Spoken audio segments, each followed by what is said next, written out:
September 10, 2025. A date that will undoubtedly be etched into the annals of American political history.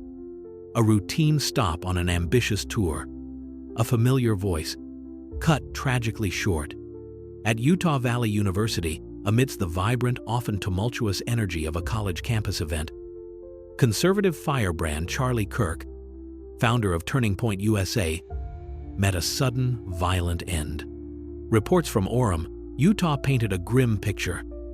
Chaos, confusion, and then the chilling confirmation.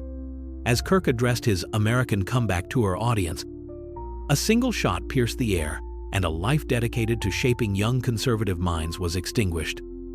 He was just 31 years old. Tyler Robinson, 22, was later apprehended after a swift manhunt.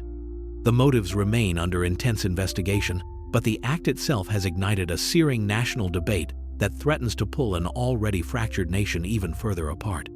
Charlie Kirk was, by all accounts, a polarizing figure. To his millions of followers, he was a fearless truth-teller, a modern-day revolutionary battling against what he perceived as the encroaching tide of progressive ideology. He was the architect of Turning Point USA, an organization that in just over a decade transformed the landscape of youth conservatism, giving a voice to a generation feeling increasingly alienated by mainstream narratives. He championed causes like free market capitalism, individual liberty, and a robust defense of traditional American values. He was a staunch, unwavering supporter of President Trump, often serving as a key validator and amplifier of the MAGA movement. His rallies drew thousands, his words sparked countless debates, and his influence was undeniable. But to his critics, Kirk was seen as a purveyor of divisive rhetoric, accused of stoking cultural wars and widening the ideological chasm that defines contemporary American politics. The immediate aftermath was, predictably, a maelstrom of grief, outrage, and recrimination.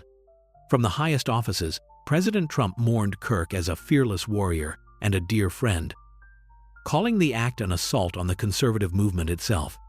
Figures across the political spectrum, including those who fiercely disagreed with Kirk, condemned the violence, recognizing the chilling precedent it sets. But beneath the surface of official condolences, a darker, more complex narrative began to brew.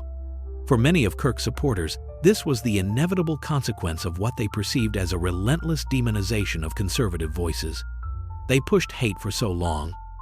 One social media post read, "And now look what happened." The blame, for some, was already being assigned, not just to the shooter, but to the broader cultural and media ecosystem they believe fostered an environment hostile to their beliefs. On the other side, some observers pointed to the very rhetoric that defined Kirk's career, questioning if the constant escalation of political language contributes to an atmosphere where violence becomes thinkable. When words become weapons, one commentator mused, it's hard to be surprised when real weapons enter the fray. Regardless of where one stood on Charlie Kirk's politics, his death forces a brutal reckoning. It's a stark, terrifying reminder that the lines between heated debate and dangerous animosity are dangerously thin. In an era where every disagreement feels existential and every opponent is branded an enemy, what are the guardrails left? Is this an isolated act of a disturbed individual, or a symptom of a deeper, more corrosive illness within the American body politic? How do we de-escalate?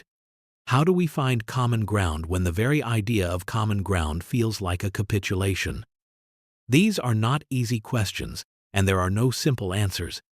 The assassination of Charlie Kirk is more than just the end of a life.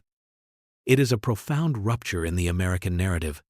It demands that we look inward, not just at the bullet that ended a life, but at the words, the anger, and the divisions that continue to threaten the very fabric of our society. The echo of that shot at Utah Valley University will resonate for a long time. The question remains, what will we, as a nation, choose to hear in its wake?